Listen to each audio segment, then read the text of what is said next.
女孩穿越到了凶多刺少的兽人世界，在这里腰宽体盘的雌性备受追捧，因为在雄性眼里前凸后翘的雌性好生养，而女孩天生娇小，平平无奇，惨遭嫌弃。但当他们得知女孩具有好运体质后，雄性们天疯了，都想与女孩造娃养崽崽。我的女神！当女孩醒来时，正躺在一间陌生的砖石土屋里，突然屋外传来了一阵脚步声。老四巫，您来了！咱们这次可是捡了一个大漏。我们第3小队在战乱区捡到了好几个雌性，全都带回来了，一个都没少。一共有几个雌性？9个。不错，把他们都带出来。随着木门被推开，伴随着刺目的阳光，映入女孩眼帘的是几个长着兽人耳朵的原始人类。什么情况？我这是穿越了吗？女孩还没反应过来，就被他们抓了出来。映入她眼帘的同样有几个长着精灵耳朵的女人并排站着。凶兽们，挑选你们中意的雌性回家造崽去吧。经司巫同意后，未结履的年轻雄兽们纷纷将看上眼的雌性抱回窝，急着结履造崽去了。那个叫茉莉的白白胖胖的女孩最受欢迎，好几个雄性都愿意成为她的伴侣，现场还打了一架，决定家庭地位。最后，司巫看向迟迟没被人选走的女孩，皱眉道：“这只雌性怎么跟其他雌性不一样？长得这么瘦小，还浑身是伤。它不是战乱区的流浪雌性，而是我们从昨夜帝国军舰陨落的废墟区捡回来的军人遗孀，应该是被爆炸波及了，能活着就不错了。老司巫，您看，要不要留下它？你们谁想选他当伴侣？”老司巫扫视一圈，见无一人上前，便沉声道：“帝国规定，部落与城池不可私藏外族雌性，没有被本族雄性认领抚养的雌性，会送往就近的雌性收容所，给那些没有伴侣的流浪兽生育后代。”众人看向女孩，皆带了同情，但即便如此，也没人愿意走出来领养这只可怜的小女人，不，小雌性。之前那个痞帅狼兽男人突然转身走了过来，蹲下身捏住女孩的脸，左右肆意打量。你叫什么名字？土猪，这个雌性太瘦弱了，又受了伤，不好养活。你想选择他当伴侣吗？土猪如今是部落实力最强的5阶兽人了，极有可能就是下一代的少族长，繁衍子嗣更是重中之重。谁都认为他会和部落里生育力最好的雌性，也就是司巫的女儿曼拉在一起。显然曼拉也是这么认为的，早已将她看作了自己的囊中之物。我不想被送到收容所。女孩激动的张嘴，却只发出断断续续的啊啊声。怎么，是个哑巴吗？土猪也愣了下，顿时失了兴趣。残废就算了，没意思。曼拉也松了一口气，脸上又挂上了一抹温柔和善的笑，扭头对司巫提议道：“这么一个瘦弱的小雌性送到收容所，未免太可怜了。我突然想起来，蓝藏区年变成年了，却还没有雌性要它，不如我们把这个小雌性送给蓝藏。虽说它长得是丑了点儿，身子弱了点儿，估计也怀不了崽，好歹是一个雌性，相信以它现在的身体状况会收下它。”喂，曼拉，你可别在这公报私仇。蓝藏哥如今的情况，你又不是不清楚。人群中有个黄头发的俊朗兽人站出来，不满道：“就算蓝藏哥如今境界跌落了，但之前好歹是部落最强大的战士，帮咱们做了那么多的事，甚至当年还从星兽嘴中救过你。你不能因为他拒绝了你的求爱，便怀恨在心，故意给他找难堪，把这么一个残废的雌性塞给他。”哼，废物配残废，我倒是觉得绝配。土猪古怪笑了声，大声打断了那人：“那个废物，如今连部落最弱的拉多都比不上，没一个雌性愿意跟他。如今能有个雌性送给他结履，已是兽神开恩了。我看这个毁容的小哑巴倒是跟他很配。”土猪和蓝仓从前就一直不对付，两人都是部落中强大的战士，针锋相对，外出狩猎还起过好几次的摩擦。从前蓝仓的天赋与实力更胜一筹，还未成年便晋级为6阶兽人，比起遥远主城中那些世家培养的子弟，也不遑多让。不仅仅是本族雌性的第一择侣目标，更是周边外族生育力优秀的雌性都愿意倒追的天才。身为下一代司巫继承人的曼拉，当年更是许诺将第一伴侣的位置留给他，但可惜他一个也看不上，一直都是一个人生活。后来在一场狩猎途中，蓝仓意外进阶失败，血脉返祖，还退化成了1阶兽人，无数荣光追捧，变成了落井下石。尤其是当年处处被蓝仓按压一头的土猪，时不时冷嘲热讽。快别说了，他来了！人群中的躁动安静了下来，土猪声音顿住，看向远处走过来的少年，双手环胸靠在洞口，好整以暇等着看笑话。懒仓，你可来晚了。好的早就被挑走了，现在可只剩下这个没人要的小哑巴了。这个若此暂时没人要，如果你愿意的话，可以留下他。你今年的情期快要到了，若再不与雌性阶旅安抚，你真的有可能彻底失控，退化成没有理智的野兽。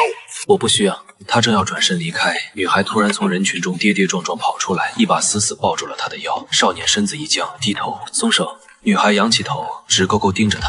我要你。蓝苍触碰到女孩灼热大胆的目光，竟有些羞涩的想拥抱。女孩又急急踮起脚，一个吻落在他的脸上，柔软的唇正好轻轻擦过那道羞于见人的疤痕。女孩身上的血气还混着一股说不出的淡淡香气，齐齐涌入他的鼻尖，热血上下齐涌过去，压抑多年的某种渴望一瞬间苏醒。他呼吸骤沉，一把将女孩拦腰抱起。这个雌性我养了。撂下这句话，他没再管其他人，抱着女孩大步流星，快步离开。来到谷底的小溪处，蓝苍对女孩说：“你过去洗洗吧，有事叫我。”说完，便转身去了不远处的林子里等着。比那群眼神火热露骨的凶兽可矜持多了。女孩低头看向自己，衣服破破烂烂的，血迹发黑发臭，这时才注意到身上都有馊味了。不管了，下去洗吧。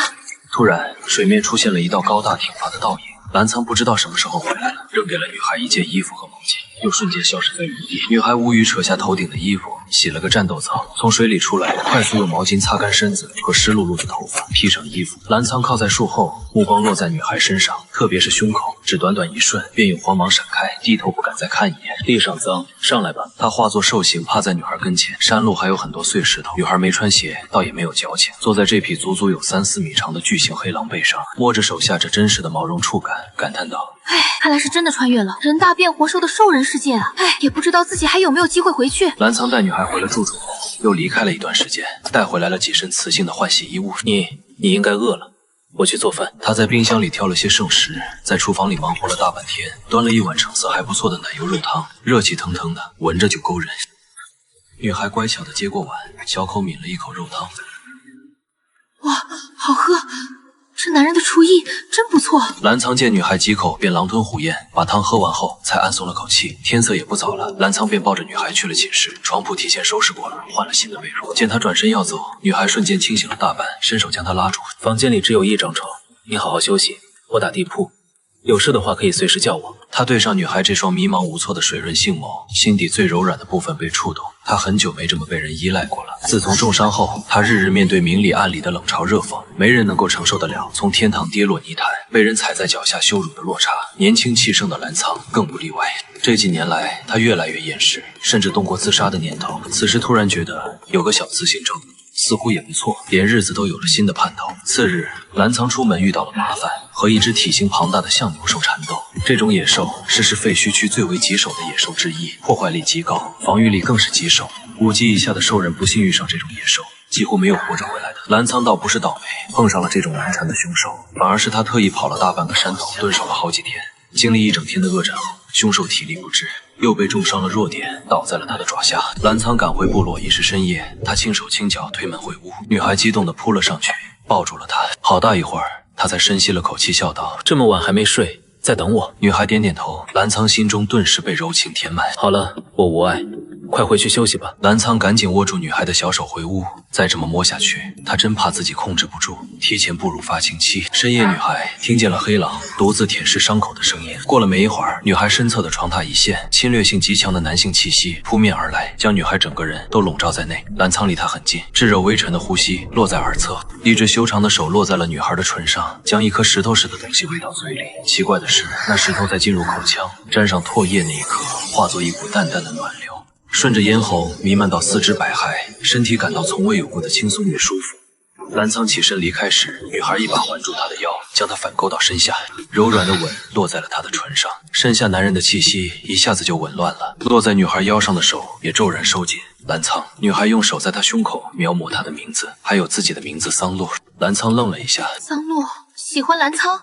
幽暗的屋内只剩两人的呼吸声。女孩眯眸勾唇，冲他绽放了一个明媚温柔的笑容。黑夜中的人或许看不见，但兽人的视觉尤为敏锐，火热的心脏疯狂跳动，似要将这一刻永远记下。澜沧浑浑噩噩，活了这么久，这一刻才仿佛真正活了。别人不要的小哑巴，却是上天赐予他的珍宝。女孩好像感受到了什么，身子微颤了颤，脸不由红了。不等女孩生出退缩之意，澜沧便反身捏住女孩的下巴，反客为主，狠狠亲了下去。澜沧忍得很辛苦，但还是放过了女孩，压抑着情欲在女孩身上轻啄漫长了一整夜，点到为止。天才刚亮，屋外便有人喊道：“我这次估计会多离开几日，你在家里照顾好自己。不想做饭的话，冰箱里有吃的，热一热就能吃了。有事的话，可以去找隔壁户的多赖赖。我从前帮过他家的忙，那家人处事待人也和善。”澜沧朝院外那群人走过去，对一个绿头发的瘦高兽人道：“洛洛刚来部落，还不太熟悉，你让阿亚带他出去转一转，他身子不好，多照顾着点。”澜沧哥，你当真决定要跟那只外来的小弱雌结成伴侣啊？我听屠猪他们说，那小弱雌是个哑巴，还毁容了，那种病弱身子，别说生崽了，能不能活长久都是个问题。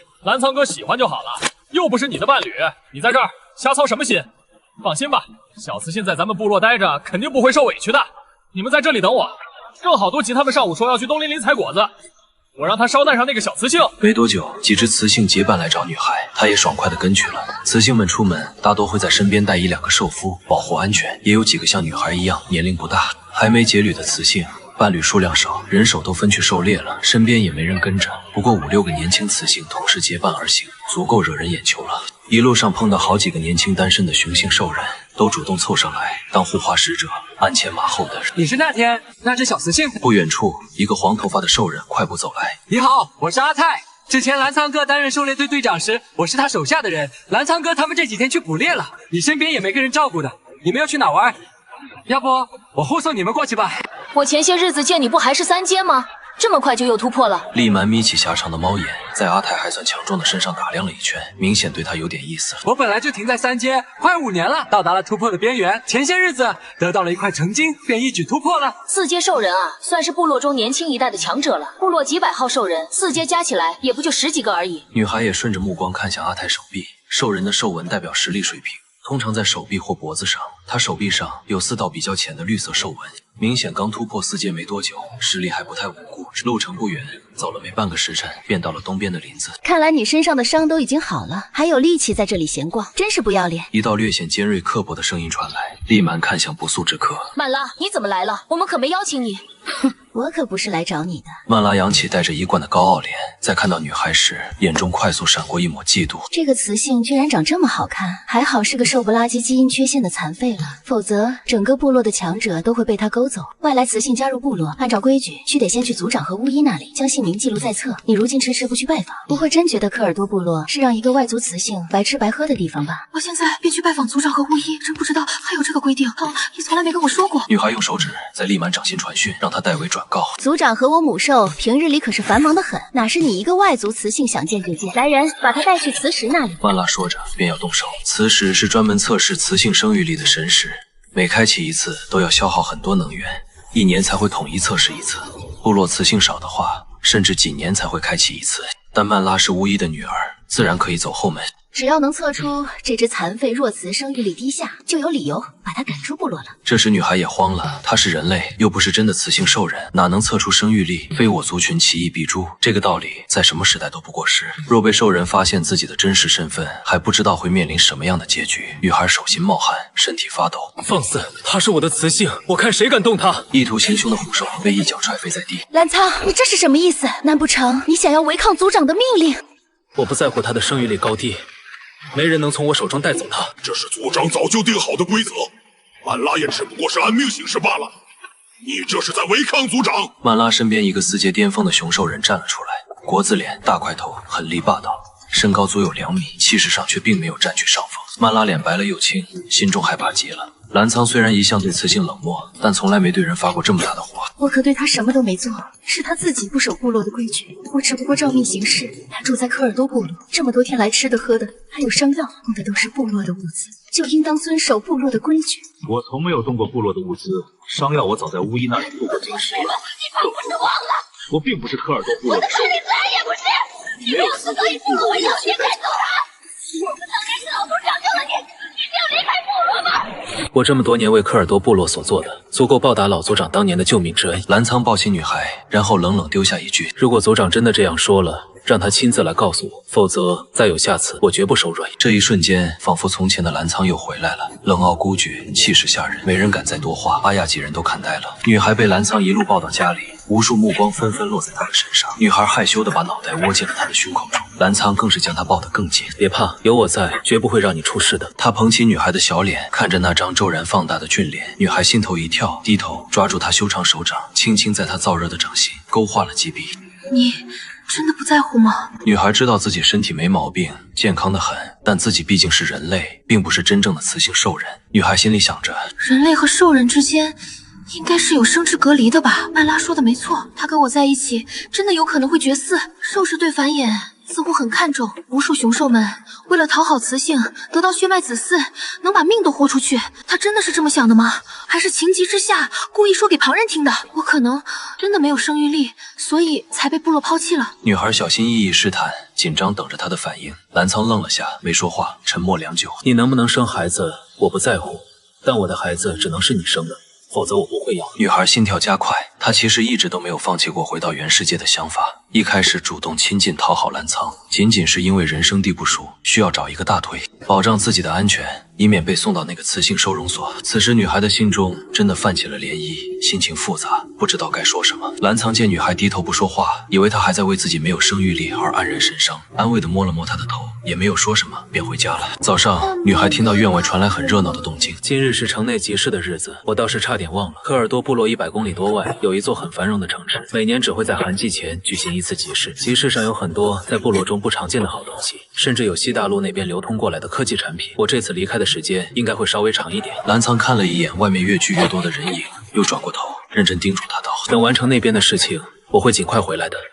记住，洛洛，你不是科尔多部落的人，没必要被他们的规矩束缚，不要让别人欺负了你。”澜苍离开后，日子也没有太大变化，唉，就是胃口没那么好。女孩不想惹是生非，但麻烦总会自己找上门。科尔多部落不定时会去办部落篝火大会，年轻雌雄们都会参加，说是为了犒劳众人多年为部落做的贡献，实际上就是个相亲大会。年轻气盛的雄性们在心仪雌性面前争相献媚，而雌性则挑选看对眼的雄性，当晚便能拐回窝打扑克造财。女孩对这一世的相亲大会没什么兴趣，也不想在兽氏欠下什么风流债。本来这天不想来的，奈何利满他们兴致勃勃，非拉着女孩一起过来。桑罗，我们做个交易如何？只要你肯离开科尔多部落，我愿意给你50个赤金。还有，我要你离开澜苍，永远离开他，离开得远远的，永远都不能回来。女孩没理他，便转身离开广场。你最好别后悔。他们族长有事叫你，今晚篝火晚会的名单整理好给他。你方才在跟谁说话？不远处，屠猪卸下肩上的2大兽皮袋肉干，快步走来，朝那边看了过去。没什么好看的，是澜苍前些日子带回来的那个小雅，她一个外族雌性也有脸参加我们科尔多部落的篝火大会，居然还有胆子冲撞我，实在是胆大妄为。不过晚宴上没一个雄性跟她搭讪，连雌石都不敢去测试，估计真的身体有问题，怀不上崽。哦，原来是他。屠猪目光收回，错觉吗？他方才似乎闻到了一股很香甜的气味，扫了一眼过去，却没有找到目标。女孩走着走着停下了脚步，看着眼前的一片陌生山路上，悲催地发现自己迷路了。哪里来的小雌性？怎么傻傻愣愣的，一个人在这里待着干嘛？耳边传来一道陌生好听的轻笑声，女孩立刻扭头看去，树上跳下来一个棕头发的俊俏兽人，宽肩细腰长腿，蜜色肌肤，很是性感。他正好也在歪头看女孩，那双瘦壮的碧绿树瞳微微发光，在夜色下显得有些诡异，但仅仅是一瞬间，他又轻轻笑开了，双手环胸，好整以暇地看着女孩。你的伴侣呢？怎么不在身边？像你这么漂亮的小雌性，自己一个人走夜路，可是很容易被人抓走吃喽。女孩并没在意他的调侃，上前抓过他的一只手。兽人少年愣一下，迷路了，能带我回去吗？行吧，你住在哪儿？我送你回去。女孩把地点大致描述了一下，她眸光闪了闪。你是那只狼兽的雌性，没想到它居然找雌性了，倒是可惜了。正好我认路，我带你过去。没过多久，便走到了熟悉的院落。我叫阿努，住在隔壁鸟鸣山第2排中间的那个山洞，旁边有棵绿松子树，以后有事帮忙的话，可以随时来找我。他灿烂一笑，露出2颗虎牙，随后便消失在了黑夜中。澜苍提前脱离赶集队伍，日夜兼程赶回部落。刚回屋，女孩便被澜苍抱了个满怀，然后又松开，抓着女孩的肩膀，上下左右转了一圈，见完好无损，才松了口气，然后卸下肩上的包裹，里面却装的大多是雌性穿的衣服、鞋、饰品、首饰之类的，甚至贴心到蚕丝做的小内内都有，做工很是精湛。这些东西是不是很贵？即便他不说，我也看得出来，这些根本不是现在的他能承担得起的。他如今捕不到好猎物，我绝不能让他为了讨好我，把多年的积蓄都耗空了。我有钱够养你。蓝苍胸口闷了口气，拿出整整一大袋子晶石，打开一看，里面等级最低的都是绿晶，还有很多的青晶，甚至还有一颗紫晶。紫晶可是传说中的7阶星兽才能拥有的晶核。你从哪得来的？你实力最强的时候也不过才是6阶吧？这钱是从合法渠道得到的吗？蓝苍也不想对女孩有所隐瞒，便主动道出了自己的真正身世。他无父无母，是个孤儿，从小流浪在西大陆的贫民窟，和年幼的弟弟相依为命。他少年长些时，便靠帮附近的兽人干些杂活，吃百家饭长大。13岁时，谎报年龄加入雇佣兵。雇佣兵是兽人死亡率最高，也是狂躁症发作率最高的职业。但同样的，干一单能拿别人10年的工钱，这对于当年急需用钱的蓝苍是最好的选择。不要命的接了很多 S 级的大单子，挣了不少钱，花不完的晶石都存起来了，存在了城里的商行。但也正是那5年的雇佣兵生涯，令他体内的狂化值急速上升。即将突破时，力量不稳遭到暗算，多年努力一朝化为乌有。这一袋子的高阶晶石，便是他前些年死里逃生存下来的老婆本，能在城里不错的地段买下一套房，足够和他安稳富足的过完下半辈子。男人期待又羞涩的眼光，让女孩眼睛不觉有些湿润了，内心再一次动摇。女孩突然伸手捧住他的脸，红唇印上他的唇。如果自己真的回不去的话，跟他在一块儿生活小狼崽，倒也是不错的日子。再过1个月，我会带你离开科尔多部落，未来这里可能要爆发战争了。蓝苍在城中听到了一些风言风语，大陆交界的不势力地带一直都是兵家必争之地。突然，屋外传来了深深浅浅的喘息，兽人血液中还流淌着野兽的本性，尤其喜欢大晚上不睡觉，在小树林发泄一下过于旺盛的欲望。外面那几道时迟时浅的声音不大，还是传到了2人耳中。蓝苍却脸肉起来，耳根子得开始滴血。见他这副害羞又不知所措的样子，女孩就忍不住想要逗逗他，伸出一根白嫩手指，在他胸口上轻轻打了几个圈。你对我这么好，我该怎么报答你呢？蓝苍一个未经人事、血气方刚的年轻雄兽，哪经得起这般挑逗？眼很快就发红了，喉咙剧烈吞咽了好几次，落在女孩细腰上的结实手臂更加用力，青筋都蹦出来了好几根。男人那副强忍难受、又期待又害羞盯着她的样子，让女孩都有点心疼了，犹犹豫豫将衣服向下扯了一点。不然就满足他吧。别！蓝苍却突然扣住了女孩的手，用被子把她整个人裹住，跟春饼似的密不透风。女孩瞪着他，心里想着了，自己都做好心理建设，打算接受他了。这种紧要关头，他怎么还矜持上？不会是觉得我太丑下不了嘴吧？看起来挺强壮的，没什么问题啊。不会是当年受伤的时候伤到命根子了吧？上次也是箭在弦上，快要开战了，我都闭上眼准备享受了，结果他亲了我10几分钟，嘴皮子都啃破流血了，愣是没有下一步动作，最后还落荒而逃了。我们有的是机会，你先疗养好身子，不着急。随后便在女孩唇上狠狠亲了一大口，积极出门了。短短3天内，部落失踪了7个兽人，甚至还失踪了一个生育力上等的雌性。此事彻底惊动了老族长，紧急派出一支队伍前去迷雾区。蓝苍也在这支临时成立的紧急搜救队内。别担心，应该是有星兽偷偷从迷雾区跑出来，暗中袭击了部落兽人。只要将那些星兽杀了就行，跟平常的狩猎任务没什么区别。又不是第一次出任务，我还不至于那么废物。蓝苍退化成1阶了，但身手和战斗经验还在，就算对上几个3阶兽人都不一定会输。当天下午，雌性们都来送别远行的伴侣，女孩深深抱住蓝苍好大一会儿，才拉过他的一只手。一切小心行事，遇到危险不要恋战，赶紧跑，我等你回家。蓝苍心底软得一塌糊涂，当着无数道艳羡的目光，低头很快在女孩唇上浅啄了下，便快步去了队伍前方。这时女孩注意到一道目光从始至终都交织在他的身上，窥伺、觊觎，具有侵略性的占有欲。你是那个小哑巴？土猪走到女孩跟前，满目皆惊艳之色。女孩淡淡瞥了他一眼，便转身离开。你不认识我了？你刚被捡到部落那一天，我差点就带你回去了，可惜当时你身子太弱，我以为不能养活。如果早知道你……他还想继续说些什么，却被另一道力量击退。蓝苍去而复返，将自家伴侣抱在怀中，冷眸如箭般射向他。你怕不是眼拙认错了人？洛洛可从来不认识你，连你是谁叫什么名字都不知道。别在这里一厢情愿。土主脸色也沉了下来。别忘了你如今的处境，就算我想强取洛洛又如何？你根本拦不住我。此时2人之间的气氛剑拔弩张。土猪曼拉从人群中走出，拉住土猪，难言愠怒地看向女孩。这个贱人怎么1个2个的都想勾引？你穿的这像什么样子？画得跟鬼一样，赶紧洗了，别让其他人来看笑话。说完，他便甩开他，带着队伍大步离开了。进了迷雾区后，蓝苍突然耳朵一动，脸色骤变，闪开，整个人瞬间消失在原地。一头状如小山的漆黑巨兽冲了出来，撞倒了一排巨木，几个兽人也及时闪开。见方才站着的地面都裂开了，地崩石摧，着实令人胆寒心惊。澜苍下一秒出现在星兽上方，双手化爪，尖锐的利爪刺破巨兽脖子厚实的皮肉，鲜血似喷泉般喷涌而出，沾染了黑色并毛。他半跪在星兽背上，五指一转，将一颗绿极发青的兽精从星兽血肉扯出。巨兽瞬间昏倒在地，死得透透的。人群中爆发出了一声声欢呼，屠猪脸色则变得很是古怪。他一个1阶的兽人，居然斩杀了4阶巅峰的星兽。澜苍哥，你身上的伤……科目似乎想到了什么，眼睛骤然一亮。你的实力是不是正在恢复？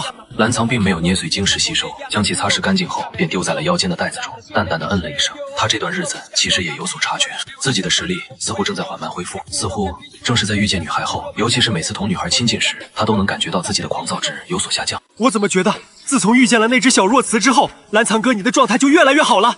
不过也是，嘿嘿，每天看着那么漂亮可爱的小雌性，谁不想着多给她抓点猎物，赚点晶石，不然跟别的雄性跑了怎么办？对了，小雌性身上似乎还没有劫掠的印记，你们该不会这么长时间还没劫掠吧？有人边走用手肘顶了下他的胳膊，揶揄笑道：“不抓紧时间，近水楼台先得月，小心会被其他雄兽先占了。”时间紧迫，你们在这瞎聊什么？赶紧赶路！众人便也打住了话头，专心穿行深林。南苍，你带几个人去西边的林子搜查一下，我带着其他人去南边搜查。那里的地形复杂，有一条水路直接连通了部落。万一有开了灵智的高等星兽，趁着部落中的精锐兽人离开，声东击西，部落的雌性和幼崽就危险了。屠猪是搜查队的队长，有调遣队员的权利。女孩回去后一直心绪不宁。澜苍之前还做过更加危险的雇佣兵，照样活下来了。就算打不过那些星兽，但该有的自保能力肯定是有的，不必太担心了。女孩如此安慰着自己，但还是3天2头去老族长那边询问情况。这天还没走到族长屋子，女孩便看到好几个长老匆匆忙忙赶去，突感不妙，也跟了上去。屋内氛围异常紧绷肃穆，一只传信的鹰兽半跪在地道：“澜苍，他又失控了。这些年来，他不是一直控制都很好吗？为什么会突然失控？”族长震怒：“具体情况我们也不清楚。当时跟澜苍一起过去的还有2个兽人，听他们说是在西林遭受到了强大星兽的攻击，他们2人被掩护逃出来了，澜苍却没能出来。在与星兽的战斗中，他的力量又一次失控了。族长，我们要不要派人把他带回来？他这次失控，极有可能会彻底基因退化，到时候他会彻底沦落成一头没有理性的野兽。”女孩在部落待了1个多月，多少了解一些关于兽人基因狂躁症的事，还亲眼见过一个基因狂躁发作的4阶兽人被部落赶出。这种病症只会在雄性兽人身上发生，天赋越高、实力越强的兽人越容易发生基因狂躁，退化成没有理智的原始野兽，寿命大幅缩减，最后力竭而死。基因狂躁的唯一的缓解方式，便是通过和雌性交配缓解。级别越高的雌性安抚能力就越好，若雌性的等级太低，不会对强大雄性的狂躁症起到丝毫作用，甚至也无法正常生育雄兽的后代。所以与底层雄兽们疯狂追求雌性不同，越是基因天赋强大的雄性，对于伴侣的选择便会越是慎重。可惜雌性不仅数量稀少，境界更远远弱于雄性，连觉醒兽纹力量的雌性都很少很少。你来了。澜苍那边，族长见女孩扶着门，脸色发白，明显听到了噩耗。也有其他兽人提议，要不要临时差遣搜救队去将澜苍带回来。老族长深吸了口气，艰难决定，让搜救队继续专心搜找遗落的星兽踪迹，其他的不必再管。如今星兽才是科尔多部落最大的危机，此时分散力量只会让星兽有可乘之机，届时遭殃的将会是整个部落的雌性和幼崽。相比较一个境界跌落的雄性，部落的雌性和幼崽才是种族繁衍的关键，无论任何时候都是放在第一位的。更何况老族长不说，其他人心底也跟各个明镜似的。澜苍的天赋太高了，一旦发生基因狂化，部落中根本就没有能够与之相匹配的雌性为他缓解。第一次基因狂暴侥幸存活，仅仅是境界跌落已经足够幸运了，幸运不会出现2次，这次他必死无疑。此时再增派人手将他带回，不仅没办法救他，还会造成更多人员伤亡。毕竟基因狂躁失控的兽人跟一只发疯的强悍野兽没有区别，只会一味破坏攻击，六亲不认，丧失伴侣无疑悲痛。老族长本想安抚女孩，却突然间发现女孩不见了。快去找人！女孩离开了科尔多部落所管辖的安全地带，去了鹰兽口中的西林。突然身后发出了一阵簌簌声，像某种滑行生物落在枯枝落叶上压发的声音。顿时女孩整个人被定住了般僵硬，全身汗毛直竖。浓雾中浮现一条足足有10几米长的巨蛇，拔高上半身，如箭般张开血盆大口弹射而来。白雾中窜出了一只庞大黑影，瞬间咬断巨蛇庞大的蟒身，新鲜的血腥味弥漫在鼻尖，白雾被浸染成了淡淡血色。几个转眼间，那只蟒蛇的尸体便剩下了一堆带着血肉的白骨，了无声息地倒在一边。庞大巨兽慢慢转过身来，盯着女孩，猩红的狼目让女孩感觉到熟悉又陌生。女孩瞪大了眼，兰苍，巨狼扑上前，将女孩扑倒在了身下，喉咙中发出愤怒的低吼。他满嘴都是血，浑身腥气逼人，不知道吞吃了多少腥兽。他盯着女孩，完全是在盯着一个即将拆吃入腹猎物的眼神。颈环变成了猩红色，浮现了一串数字，从70涨到了80，即将突破90。与此同时，巨狼身上缠绕着越来越多的诡谲黑气，几乎完全吞噬了他。倘若澜苍真的彻底理智沦落成野兽，恐怕他早就成为他腹中的一顿美餐了，根本不会给女孩任何反应的时间。那双猩红狼目中明显闪过了一丝极其痛苦的挣扎，他还剩下了最后一丝理智，但这股突然升起的浓郁黑气缠绕在狼身上，理智又瞬间消失不见。他仰天发出一声长啸，随后一脚狠狠踩在女孩身上，尖锐狼爪几乎将她的身体都撕扯成2半。女孩尖叫了一声，浑身瞬间渗出了一层冷汗，整个人因剧痛而蜷缩着，但与此同时，身体在绝境中爆发了一股难以言喻的力量，掌心中浮现一股淡淡的绿光，那股绿光竟驱散了黑狼身上的黑气。很快，黑狼猩红眼瞳逐渐变成了正常的颜色，整个狼也瞬间脱力，瘫倒在地。兰苍，女孩赶紧爬过去看他，澜苍彻底昏过去了，颈环上的红色消失，但裂了大半。很快，部落的兽人沿着他留下的气息追来，见雌性还活着，众人皆大松了一口气。随后又见到一旁昏死过去的澜苍，那口刚松下来的气又瞬间提起来了。没时间多问了，血腥味很快会引来附近的其他星兽，于是赶紧带着他们回了部落。巫医也很快赶来为我们治疗伤口。澜苍依旧没醒，基因狂躁显然平复了，族长也亲自赶来了，见女孩真的把人带回来了，震惊极了，也不好再说什么。女孩将在东林发生的事情简单告知族长和几位前来问询的长老，但有意隐瞒了自己身上那股奇怪的力量。一直到了凌晨，澜苍还没有醒，巫医也不能确定他何时能醒。上一次基因狂躁直接剥夺了他全部的力量，而这一次他的身体本来就够弱了，又经历了一次基因狂躁，说实话，能不能活着就是个问题。若他3天内能顺利醒来，便逃过了这一死劫；3天后无法苏醒，那么他下半生极有可能就永远无法苏醒，成为一个活死植物人。1天、2天过去了，第3日的半夜，澜苍还是没有丝毫苏醒的征兆。女孩整整3天都没有合眼了。想起这个从自己来到兽世便一直展示善意的男人，回想2人这1个多月来的点点滴滴，女孩鼻子一酸，落下了几滴泪，低头抱住了他。女孩趴在男人身上，几乎泣不成声，一双结实有力的手臂却突然将她环住。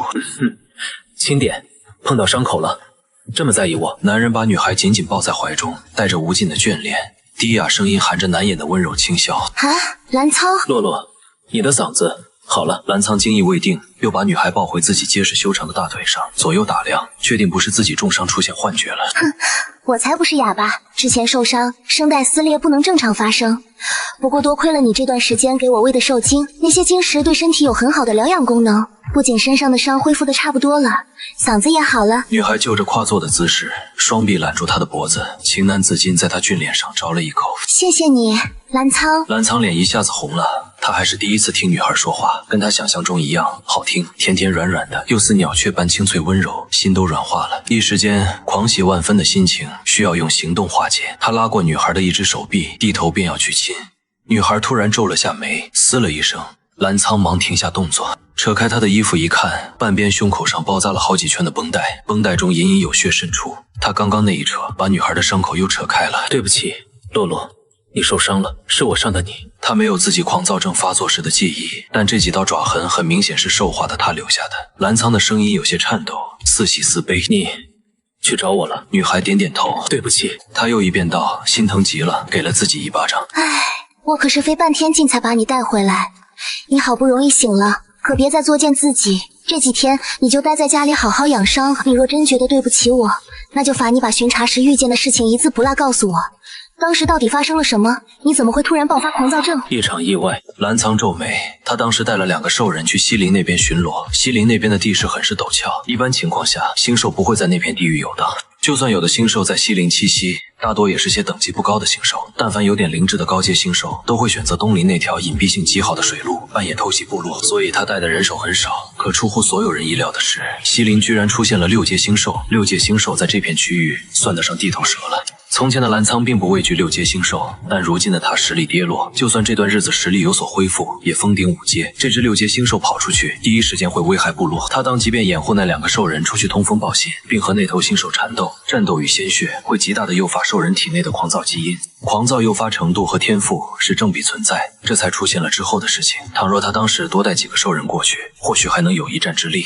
但图主当时只派给了他2个兽人，不过确实也没人会提前料到这种情况，所以怎么看也只是一场意外。女孩直觉事情没这么简单，太巧合了。不过好在澜沧醒了，便没再去细想。对了，洛洛，张嘴，这个喂给你。没等女孩看清，她从怀里掏出个什么东西，便被她将那冷硬物塞到嘴里。随后，石头化作一股熟悉的暖流，融进4肢百骸，令她的身体都暖洋洋的，舒服极了。胸口处的伤口也恢复如初，连结痂都看不见了。是那颗6阶金核，你把那只6阶星兽杀了。女孩惊叫道，又摇了摇头。太浪费了，应该给你吃的，给我吃没什么用。金核可以增强体质，吃了对你的身体好，那便有用。澜沧揉了揉女孩的头，相比较屋里的岁月静好，科尔多部落这几日可不太太平，尤其是曼拉屋内这几日总传出杂碎声，他再也无法忍受。他必须要想办法将那个弱雌逐出部落。曼拉之前虽然嫉妒女孩被澜沧看上了，但澜沧毕竟境界跌落成了废人，他就算喜欢她，但想收下他的意愿也远没有从前强烈，也不想为了那个弱雌大动干戈，伤了自己的面子。但现在不一样，澜沧杀死了一头6阶星兽，他的实力又回来了。这种强大的凶兽，他绝对不可能拱手让人。曼拉嘴角露出一丝阴险，那个弱雌不能留。女孩去找巫医结了这几日的药钱，曼拉趁机带人将女孩围堵在无人角落。我再奉劝你最后一句，立刻离开科尔多部落，我还能给你点行路的报酬。保证你下半辈子换个地方生活也能衣食无忧。如果你还敢留在部落对澜沧死缠烂打，就休怪我让你见不到明天的太阳。女孩只是冷冷地盯着他，没说话。女孩决定继续装哑巴，也怕日后科尔多部落会强留她。毕竟一个身体健康的优质雌性的吸引力和对部落的重要程度，甚至要远超过高阶兽人。这么眼巴巴地看着我干什么？是听不懂我说的话？呵呵，你不会不仅是个哑巴，连脑子也有问题吧？曼拉说着，便要上前动手动脚，一股大力陡然袭来，他整个人被掀翻好几米，头狠狠撞在墙上，头破血流的。澜沧见女孩这么久都没回来，出去找人，没想到却撞见了这一幕。他立刻将女孩护在身后，冷冷看向从地上爬起的曼拉和他身后2个不知所措的兽人。你们想干什么？澜沧，我没有怎么样他，我就是找他说几句话。曼拉捂着头，惊慌失措，他不想在他心里留下坏印象。方才你要推他，我又不想。我也是为了你好，你如今实力恢复了，没必要和这个残废弱雌绑在一起。你也可以选择更加优质的雌性，比如我可是上等生育力，可以给你生下最优质的后代，甚至还可以帮你坐上族长的位置。而这个残废弱雌什么都帮不了你，甚至不能生育，你别被他耽误了。澜沧脸色几乎冷得掉渣，如果眼前不是一个雌性，他早就动了杀心。2兽人忙拉住情绪激动的曼拉，想让他别说了。没看见澜沧那凶恶的眼神啊，说是想杀人灭口，他们都信。如今澜沧实力恢复，他们2个可打不过他。除非他跟我去磁石那里鉴定，能够证明自己有生育力，否则他别想继续待在科尔多部落。女孩用力抓紧他的手，澜沧脸上寒意稍霁，面向他依旧是温和模样。怎么了？见女孩紧皱着眉，小脸发白，额头渗出了一层薄薄的汗，轻轻摩擦着并拢的大腿。澜沧以为她被吓到了，刚想安慰，澜沧，我们回去吧，我有点难受，肚子有点痛。澜沧顾不得其他，丢下曼拉几人，大步流星赶回家中。刚到家，澜沧一眼便瞧见客房桌上有一杯刚喝完的果汁，底部还残留了些红色汁水。他上前拿起杯子嗅了下，脸色微变。你喝了？丽满早上让人送来的果汁，说是新榨的，味道很不错。我刚才出门口渴，就顺便喝了，味道确实还挺不错的啊。嗨，这里面加了催情果，怪不得你会身体难受。甜儿果一般是雌性在准备交配前才会喝的，你还没有进入发情期，便贸然喝了这么多，轻则会使发情期提前，重则可能会导致身体不适，不过也没有什么大问题。你多喝点水休息一下，药效很快就下去了。鼻尖弥漫起一股极其香甜浓郁的气味，且随着时间越来越浓郁，几乎令兽人体内的原始欲望沸腾。澜沧脸色又是一变，又惊又喜，将女孩放在床上，伸手便要去撩裙摆，被女孩红着脸忙制止了。那个，我好像是发情了。女孩不知道怎么跟兽人描述月事了，发情的意思应该跟这个差不多吧。她前段时间身体不好，例假推迟了，没想到喝了点发情果的果汁，见效这么快，蓝苍肉眼可见的激动兴奋。他以为女孩没有生育能力，不会来发情期，没有往这方面想。这么看来，洛洛的身体并没有问题，是健康的。我去，给你打点水。他一时都有些手忙脚乱了，着急出了门。很快，蓝苍就从河边打了一桶水，女孩清洗了下身子，也在家里找了几块干净的布换上了。许是被催情果影响了，女孩一整天的情绪都不太稳定，尤其到了晚上，更是辗转反侧，意乱情迷，抓心挠肝的想要找个男人扑上去，跟他娘娘犟犟。蓝苍去河里冲了个澡才进屋，他走到床边开始脱上衣，女孩强行让自己闭上眼装睡，可此时的感官却比平日更加敏感了100倍不止。衣料摩擦的窸窣声，男人身上阵阵袭来的清凉惑人的水汽和雄性特有的强烈荷尔蒙气息，简直撩得人脸红心跳。女孩口干舌燥极了，脑海中不受控制地想过某些画面，身体都有了一点羞耻的生理反应，实在是忍不下去了。女孩一把将她扑倒在了床上。洛洛，你的药效还没过去吗？蓝苍都被搞得有些害羞别过脸，他话还没说完又顿住了，差点又忘了女孩是一个身体健康的雌性，一旦进入了发情期，不管有没有药效，都会在这段时间产生与雄性交配的本能冲动。好大一会儿，他才松开女孩，声音沙哑，气息不稳。我去外面睡，我身上还在流血，肯定不能是做那些事的。房子不怎么隔音，听着外面时轻时重的动静，女孩也是满脸羞红，咬着被子。等例假走了，我一定要把它拿到手。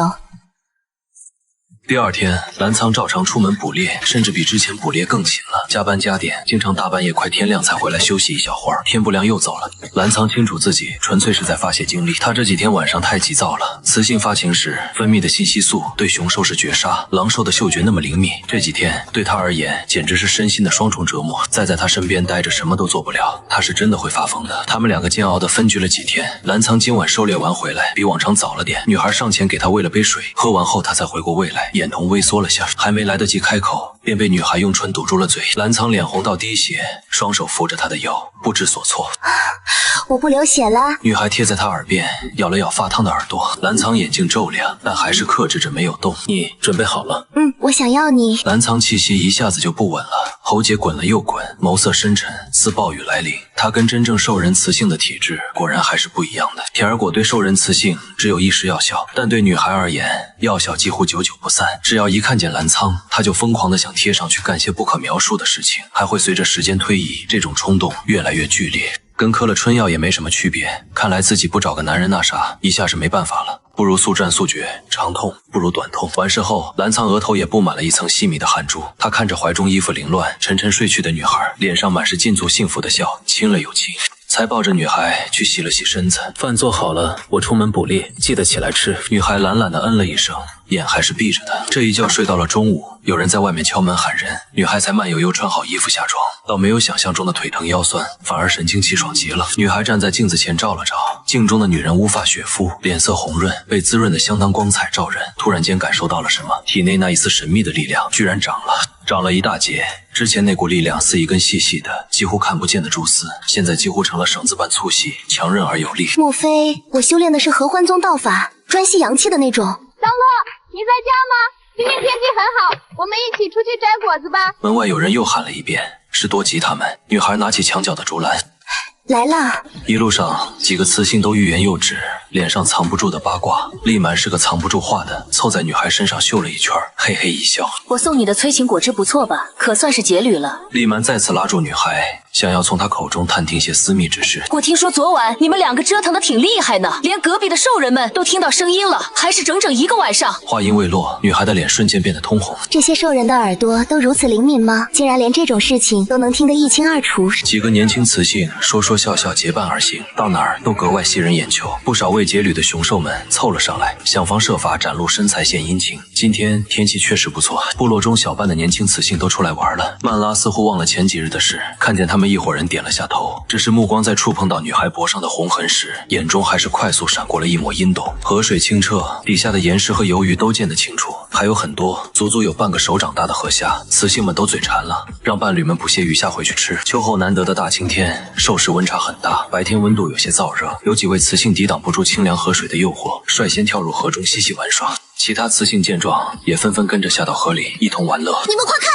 那条在石头下游的黑影，是不是银骨鱼？女孩也看了过去，那条银鱼肥硕极了，差不多有2掌长，肉身是半透明的，能清楚地看见里面的血管和一块完整的鱼白骨。银骨鱼是兽食一种特有的稀少淡水鱼，不仅肉质鲜嫩可口，鱼骨头拿到城区售卖也能换取不菲的报酬。平常不管是雌性还是雄性外出，遇到银骨鱼都会尽可能带回去。雌性们也来了兴趣，曼拉第一个游了出去，看起来势在必得。岸上的雄性们纷纷想下河帮忙，曼拉却回头大喊一声：“你们都给我站那儿，别动，用不着你们帮忙，我一个人就能将这条鱼捉回来。”说罢，他还示威性地向其他雌性挑了挑眉，接着说道：“要不咱们来比比看，谁能最先捉到这条银骨鱼？”兽人骨子里争强好胜，不分雌雄，只不过平日雌性被部落保护，没有施展拳脚的机会，这种没什么危险的小事，自然激发了他们争夺的欲望。利满几人也纷纷制止伴侣们下河，游了过去。女孩对于那什么银骨鱼没兴趣，想回岸边休息。那个若慈，你不会是怕了吧？谁怕了？洛洛，咱们可不能让他小瞧了去。走，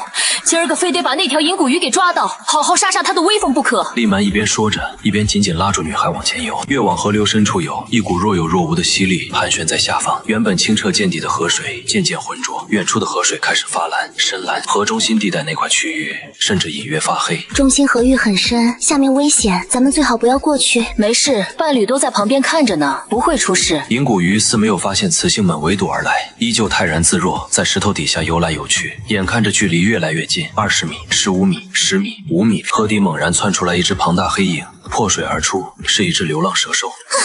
有流浪兽埋伏，快跑！惊恐的尖叫声瞬间响彻整个区域，雌性们吓得脸色苍白，毫不犹豫转身就跑。然而就在这混乱之中，曼拉的身体突然向前一倾，仿佛被一股无形的力量推倒，而他前方不远处正好是女孩和利满2人，看起来似乎只是众人在惊慌逃窜时相互推搡所导致的一场意外，但女孩相当确定那股力量的刻意与用力。女孩和利满跌倒在河中，流浪兽以极快的速度冲他们袭来。危机之时，女孩体内力量迸发，河底的水草在一瞬间疯长，如同蛛网般将那只流浪兽层层缠绕，短时间内无法再前进一步。匆匆下河赶来的雄兽们当即制服流浪兽，将雌性们带回岸上，利满却消失在了河里，正是那片黑水区域中。女孩额头冒汗，想再一次催动力量，突然不远外河中一颗脑袋冒了出来，利满连一根头发丝都没湿，双手举高那条甩尾挣扎的银骨鱼，向外吐了2口水，他可以水下呼吸。咦，你不是三花猫兽人吗？嘿嘿，别担心，我没事，可别忘了，我可是有一个人鱼兽夫的。说话间，利满上半身也探出水面，一个墨蓝色头发的男兽人抱着他，从容游上了岸。这地方怎么会有流浪兽埋伏？曼拉，你是不是想诚心害我们？跟我有什么关系？我又不知道，是你们自己非要跟过来的。要怪就怪你们运气不好，出了事凭什么全推在我身上？你可别在这血口喷人！别狡辩了，我看就是你这个贱人干的。你之前一直就看洛洛不顺眼，一定是想伺机谋害我们。方才就是你推的我俩，别以为我不知道。出了事，双方互相指责。利满气得上前一巴掌甩在曼拉脸上。你个贱人！你敢打我？打的就是你，在胡搅蛮缠人，信不信我扇烂你的嘴？曼拉说着，也一巴掌挥了下去。利满却是部落有名难缠的主，谁要是不幸摊上他，绝对是个大麻烦。当然，利满也不是好心专门给桑洛打抱不平的。从前曼拉抢了他一个看上眼的雄性，早就不爽他了，正好逮着这次机会发泄罢了。兽人骨子都易怒好战的，雌性体格不强，但扭打缠斗很快便见了血。两边雄性劝架不成，见伴侣受伤，顿时怒发冲冠，加入混战，人兽互殴。住手！你们这是在干什么？有人叫来了3长老阿姆，厉声制止。双方偃旗息鼓，打道回府。被捕获的流浪蛇兽也被打晕后带回去科尔多部落审讯。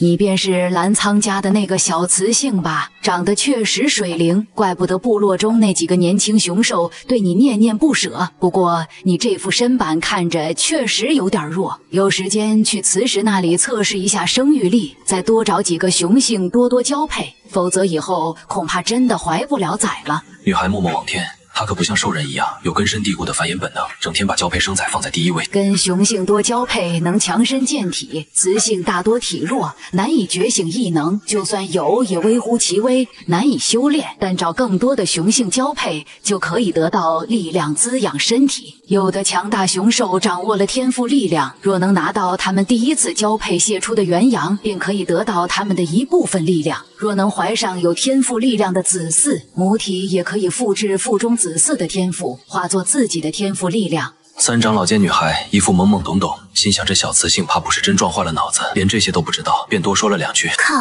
还真是双修合欢大法啊！女孩不由得看向厉蛮，想到他身为陆兽，却可以在水下呼吸的能力。原来雌性们这么热衷于找强大雄性，还真不是色欲熏心，是在正儿八经的双修啊！厉蛮收伴侣比较随心所欲，主要看脸和那方面的能力能不能满足他。收的伴侣很多，他刚成年没几年，身边就有10几个雄性了，但普遍实力不强，集中在2阶和3阶，所以即便他收的伴侣数量多，但外表看上去依旧没有多急，强壮有活力。部落有傲气的强大雄兽，也不太喜欢厉蛮这种太过花心泛滥的雌性。家庭内部容易起矛盾，也更容易被雌性厌烦后抛弃。与普遍花心极游的雌性不同，雄性兽人在伴侣死亡后，却很少再找第2个伴侣。一方面是雌性数量稀少，能找到1个就谢天谢地了；另一方面，则是他们出次的元阳没了，无法为雌性提供天赋力量，会被嫌弃看低。蓝苍的实力确实很强，但你也不能只专情他一个。部落中还有很多年轻有天赋的兽人，咱也要多挑挑，多看看。3长老像提前被人打了招呼，不负刚才的威严，倒像个推销亲事的媒婆。咱们科尔多部落有个年轻俊兽，前段时间出去历练了一番，得到机缘，修为直接从3阶升至5阶，比起蓝苍和图珠的天赋也差不了多少。前2天他还找过我，说对你有意思，非你不嫁。这种优质的雄性错过可就没了，别让人家干等着，找机会赶紧结旅吧。啊，什么玩意儿？女孩越听越迷糊。他叫什么名字？布克，你不认识吗？不认识。我平日在部落除了同厉蛮这几个雌性走动外，很少会去主动结交其他人，尤其是雄性。哈哈，他可是对你一见钟情呢，看来是落花有意，流水无情了。3长老见女孩不感兴趣，便也没再继续，换了个话题。你和蓝苍结旅了吧？女孩点头。那孩子是我见过最有天赋的兽人，应该早就觉醒了天赋力量。你有得到他的天赋吗？女孩迟疑摇头，除了身体变好之外，女孩似乎并没有得到蓝苍的天赋力量。至于自己体内的那股绿色的神秘能量，在没和蓝苍交配前就有了，只不过和他交配后更强了，甚至可以凝聚实体化。有流浪兽偷偷潜入了部落，还差点伤害了珍贵的雌性。事件过于恶劣，直接惊动了族长和部落的各大长老，将相关的涉事人员全带到部落广场上一一审问。3长老阿姆在旁当证人，足以公平公正，保证没人敢撒谎。方才这人要暗杀那只流浪兽，被我看见拦下了，应该没耽误你们的事吧？一个棕发兽人拖着那只流浪蛇兽大步迈上广场，扫视一圈，目光落在了女孩脸上。女孩立刻低头，错开目光。怎么是他？阿努顿了下，有些无趣地撇开目光，看向老族长。我把人带来了。那只恶龟兽人被他一脚跪倒在地上。这不是曼拉的伴侣多伦吗？布克，你把他带过来干嘛？人群中，曼拉脸中快速闪过一抹惊慌，心中暗骂道：废物，连这点事都办不好，居然还被人抓住了，把我拖下水怎么办？我家伴侣差点死在流浪兽手中，我心中气愤，所以一时没控制住，想杀了这个该死的流浪兽。我理解你的心情，但流浪兽无缘无故潜入到部落中，差点危害族中的雌性，事情肯定没有这么简单，就这么直接杀了他，太便宜他了。说不定咱部落中有叛徒，故意把流浪兽放进来了。你要是杀了他，可就相当于毁尸灭迹，让幕后人逍遥法外了。我当时也没想这么多。阿努轻笑了声，踢了一脚昏死在地上的蛇兽。听见了没？别装了，人家可是要杀了你。那条半死不活的蛇兽突然弹跳起身，科姆和帕米尔2人赶紧上前将他控制住。那蛇兽不甘心地往地上啐了一口，恶狠狠瞪向一个方向。你们这2个背信弃义的贱人，说好了把上半城就给我受精，居然敢反水，还想杀老子灭口！曼拉咽了口唾沫，向后退了一步，想让那只流浪兽赶紧闭嘴。阿努瞥了他一眼，饶有兴致对流浪兽道：那2个人是谁？你要是说出实话，说不定还能有人带你受死。你要是不说实话，伤害部落雌性可是罪大恶极，等待你的只有死路一条。流浪兽毫不犹豫指控曼拉：就是他！他说今天有他的伴侣巡逻，可以偷偷把我放进部落，让我潜在那片水域中，趁机杀了一个雌性。你要杀的雌性可是他？阿努指向女孩。对，就是他！他是我见过最漂亮的小雌性了，我可舍不得杀了他！我要把他囚禁到我的洞穴里，跟我的兄弟们好好享受一番，让他给我们下一窝蛇蛋！女孩怒目而视，真恶心，想吐。老巫医狠狠扇了曼拉一巴掌。你真令家族蒙羞！族长，还请按照部落的规矩办事，不必看在我的面子上饶恕他。众人心底都跟个明镜似的。曼拉毕竟是科尔多本族生育力优秀的年轻雌性，赶出部落将是部落的一大损失。族中好几个强者都在他身边，更是巫医的女儿，这次干的确实过分了。但好在没有雌性伤亡这件事。老巫医这一巴掌，无非是给了自家女儿一个台阶下，最后无非大事化小，大惩小戒一下，就把这件事翻过篇了。女孩刚离开广场，那个棕发兽人便跟上前搭话。那天晚上的小雌性还记着我吗？原来他就是布克，他之前明明跟我说他叫阿努，这人还挺热情的，估计真的看上我了。但女孩对这种阳光开朗的奶狗体育生不感兴趣，转身往前走。你不喜欢我吗？我可是5阶兽人，等不了多久就会升为6阶兽人，说不定我还能成为科尔多部落未来的族长呢。他又拦在女孩跟前，极力推销自己。女孩转了个方向，继续把他当空气，浑身上下都写满了3个字：没兴趣。你不喜欢我这样的，那你喜欢什么样的？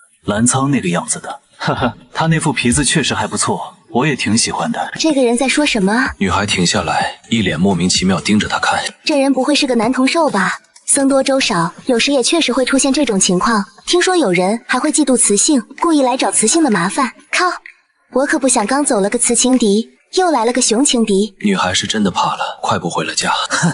这小东西还挺有意思的，这副皮子有那么可怕吗？直到雌性的身影彻底消失在视野，阿努都没收回目光，摸着下巴自言自语。晚上，关于曼拉和他那个伴侣的惩罚出来了。多伦被废除了伴侣身份，打了50大鞭，重伤半死不活，被丢出部落，沦落为流浪兽。虽没有直接宣判死刑，但跟死刑也差不多了。半夜他就会沦落成流浪兽和星兽的一餐。曼拉被关在禁闭室3个月，反省不准任何人探望，以及摘除巫医弟子的身份。如果再有下次，将直接逐出部落。这惩罚属实是有点轻了。曼拉毕竟是巫医的女儿，就算被关在禁闭室里，想必日子也不会很难过，单纯起到一个对外警示的用处罢了。女孩虽然提前料到惩罚不会很重，但还是皱了皱眉，心里也打算好了，和澜沧尽早离开科尔多部落，不然等曼拉出来后，肯定不会善罢甘休。曼拉被关在这间黑不隆咚的石屋里，气得不行。不过就是一个外族雌性，死就死了，凭什么这样对我？见人等着吧，等我出来后，绝对不会让你活着离开科尔多部落。曼拉正气愤间，没注意到另一道高大身影悄无声息出现在屋中。噗呲，腹部陡然传来一阵凉意，他愣愣低头，一只尖锐兽爪穿透了整个腹部，鲜血喷涌而出，倒在地上没了呼吸。夜晚的鲁波尔森林危机密布，无数猩红兽铜镜藏在暗处，虎视眈眈地看着过来的男人。澜沧毫不犹豫把那尸体丢在了林子里，厌恶地擦拭手上的血迹。一瞬间，无数的黑影扑了上来，疯狂撕咬。你受伤了。女孩站在门口，闻见她身上淡淡的血腥味。没有。澜沧抱住女孩，下巴抵着女孩的头蹭了蹭。我听帕米尔说，你今天差点被流浪兽袭击受伤，是曼拉暗中策划的，我当时真的差点吓死了。放心，我没事。曼拉也被惩罚关了禁闭室，他短时间内肯定不会再轻举妄动。他以后都不会有机会再伤害你了。你之前还说1个月后带我离开科尔多部落，可没几天了，想好要去哪儿了吗？女孩没多想，还以为他在说这件事。澜沧倒也没有再提，点头笑道：索罗城那边我上次打点好了，这几天我们收拾东西就该启程了。城里的生活环境会比部落好很多。说着话，他的眸光落在了女孩身上。她今晚穿了一件玫红色的冰丝吊带蝴蝶睡裙，又纯又欲。澜沧的手在女孩柔嫩的腰上轻轻摸索，眼神慢慢有些灼热。女孩哪能不懂他的心思，当即便勾唇一笑，双臂勾住他的脖子，亲上他的唇，眉眼溢出些许的娇媚，在他耳边吹了口气。今天3长老对我说了，多跟你交配能提升我的力量。澜沧的耳朵瞬间红透了，又不是第一次深入交流了，他依旧抵挡不了女孩的诱惑力，还越陷越深。他一把将女孩抱到床上，一夜无眠，直到快天亮才尽兴。天气很不错，窗外高升的日头照在眼皮上。女孩懒懒醒来，摸着男人柔软的黑发，找闲话道：当时你第一次见到我的时候，什么想法？澜沧睁开眼笑看着女孩，声音沙哑慵懒，还透着未散的情欲。一只黑瘦的小雌性，也不知道能不能养活。当时把你带回来，多少是有点可怜。我也没想到后面会这么喜欢你，不然那天在废墟里把你捡回家的，或许就是我了。女孩摸上他脖子上的黑色颈环，这是什么？我第一次见你时就戴在脖子上，直到现在也没见你摘下来过。我之前还以为是个装饰物，但你上次失控时颈环却变色了。别碰。澜沧声音一下子紧张了起来，握住女孩手放在唇下亲了一口，才继续道：黑市拿的货抑制环可以抑制兽人体内的狂化值，兽人的狂化值一旦抵达80以上，便会控制不住兽化失控发疯。100就就会彻底退化成没有理智、失控发疯的野兽，届时便彻底无药可救了，会被所有兽人联合绞杀。3年前那次的情况远比部落传闻中更加凶险，他遇上了一只7阶巅峰星兽，狂化值飙升到了80以上。幸运的是，当时遇到了一个神秘组织的兽人，他们手中有黑市贩卖的抑制环，可以压制他体内的狂化值，这才救了他一命。抑制环有次数限制，上次失控裂开了大半，估计再有一次就没法使用了。不过自从遇到洛洛你之后，基因岛平静了很多，或许以后不会再需要抑制环了。三长老还说了，你早就觉醒了天赋能力，为什么我没有得到你的天赋能力？你是不是之前还找过其他的雌性？女孩突然又想到了这一茬，小脸一垮。没有，绝对没有，你是我第一个雌性，也是这辈子唯一的伴侣。秘密就在这个颈环上，我的天赋力量太强，容易引起基因狂躁，所以便将天赋力量封印其中，等到时机成熟后才会再次打开。我现在暂时无法使用天赋力量，自然也无法分享给你了。今天没什么任务，蓝苍起床后去准备午饭。女孩出门洗床单时，撞见了几个慌慌张张从部落外跑回来的兽人，从他们嘴中得知曼拉死了，她死在了外面，尸骨无存，就剩下了几件带血的衣服，被早上出去巡逻的兽人捡到之后带回去辨认，才认出他的身份。有人猜测是昨天的流浪兽族人过来报复了，族长也积极安排人手加强警戒。曼拉竟然被流浪兽杀了，还死在了外面。女孩抱着盆回来，不可思议道。蓝苍眼皮都没掀一下，把几道菜摆在桌上，嗯了一声，看起来漫不经心的样子，似乎还没睡醒。事发太突然了。女孩用毛巾擦了擦手，像在做梦。你觉得他罪不至死？不，罪有应得，大快人心。曼拉之前3番5次来找事，昨天真的对我动了杀心。要是我以后真的留在科尔多部落，还不知道要被他怎么陷害呢。我可不是生母，恨不得拍手叫好。蓝苍被他这副样子可爱到了，招呼女孩来吃饭。好了，别想那些烦心事了。今天按照你的要求做了一个，这叫什么来着？烧麦。女孩边吃饭边瞅着他，见蓝苍从头到尾一点都不惊讶，似乎早就知道了，不由心一颤。不会是你干的吧？你说的，他罪有应得。他低头安静吃饭，变相的承认了。蓝苍对雌性算得上宽容了，之前便警告过曼拉，结果他还是一而再再而三陷害桑洛，这个结局咎由自取。你觉得我太残忍了吗？蓝苍见女孩不说话，放下筷子。雄性杀害雌性可是死罪，你做事太冲动了，万一被科尔多部落的人发现了，岂不是惹祸上身？你忘了我是做什么的？雇佣兵，这个行业受伤人命没有1000也有800。蓝苍能铤而走险走上这条路，本就不是什么良善之辈，同臭名昭著的流浪兽没什么本质区别，甚至他手中的人命要比流浪兽还要多。老族长对他有恩，但科尔多部落其他人对他而言也只是一个陌生人而已。你是我唯一的逆鳞，任何伤害你的人，不管是谁，我都不会放过。唉，我们还是赶紧收拾收拾，跑路吧。女孩叹了口气，他们还没来得及跑路，便天降噩耗。鲁伯尔森林爆发了100年难遇的大型兽潮，星兽和兽人之间互为食物。每年寒季来临之前，保留着原始天性的兽人们会囤积粮食过冬，饥饿的星兽也会形成兽潮，攻击附近的兽人部落，掠夺食物。科尔多部落成立几十年来，并不是第一次遇到兽潮了，也有应对寻常兽潮的措施，但此次兽潮规模之庞大，前所未有。饥饿发疯的上千只星兽把整个部落里里外外围住，没人能活着出去。科尔多部落誓死抵抗兽潮，仅仅1个晚上便死伤了近100名兽人。老族长亲自找来，竟跪倒在地，请求蓝苍留下保护部落，帮助科尔多部落抵御这次的灭族的危机，拿最后的这份人情，为科尔多部落换得一线生机。蓝苍没立刻答应，去后院找女孩商量。鲁布尔森林果然如预料中爆发了战争，但没想到竟是与星兽的战争。鲁布尔森林如今确实不安全，多留在这里一时，便多一分风险。女孩看到蓝苍眼中的纠结，她很清楚蓝苍是一个重情重义的人，也正因此才会喜欢上这个男人。留下来吧，帮科尔多部落抵御完兽潮，我们就离开。但是你一定要平安回来，度过这次难关，我们就搬去城里生活。等到时候日子安定下来，我就……蓝苍目光灼灼看着女孩，女孩俏皮地笑了下，拉住她的手落在腹部。等以后我哪天心情好，说不定会给你怀个崽崽呢。没有哪个雄性兽人能扛得过生崽子的情话。他重重地在女孩脸上亲了一口。好，我等着。蓝苍转头答应族长留下来抵御兽潮。这几天他都没了人影，部落死伤的兽人数量骤降。听族长和其他人说，蓝苍带队勇猛，杀了不少星兽。原本在兽潮围攻下连3天都抵御不了的科尔多部落，愣是撑了小半个月，这么久都拿不下这个小部落。星兽似乎也有所忌惮，不再肆意进攻，玩起了车轮战，依旧没有撤退的意思，数量还只增不减。而兽人的数量却在每一天削减，颓势已现。蓝苍每过几天，傍晚都会挤出时间赶回来一趟，看看女孩，每次回来身上都萦绕着难以散尽的血腥气。她换了一身的黑衣黑裤，看不出伤口在哪里，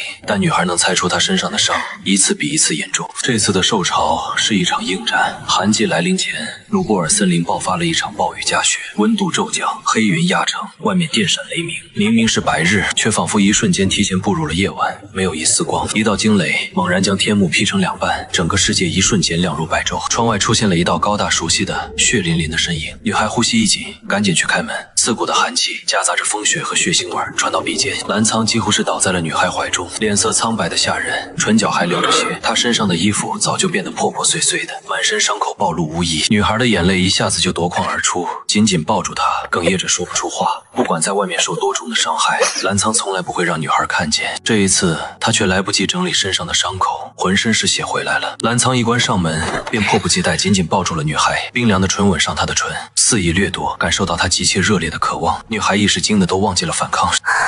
你身上的伤……别说话，洛洛，让我再好好感受你一次。她声音暗哑，这一次不像从前那么温柔耐心，直白而激烈，似乎要把未来的思念汇聚在这一刻。女孩甚至有些承受不住，沉沉睡去，不知道什么时候结束的。迷迷糊糊间，额头上落下了一个吻。如果我没回来，再找一个比我更强的雄性，别委屈了自己，洛洛，我爱你。醒来时，澜沧已经离开了，床边有一整袋的手巾，女孩心头莫名浮现一丝巨大的慌张，空了一块似的。外面有人正在疯狂敲门，下一秒就要破门而入。女孩忙将那袋手巾塞到衣服里，跑去开门，是丽满他们。丽满眼睛又红又肿，这几天一直在哭。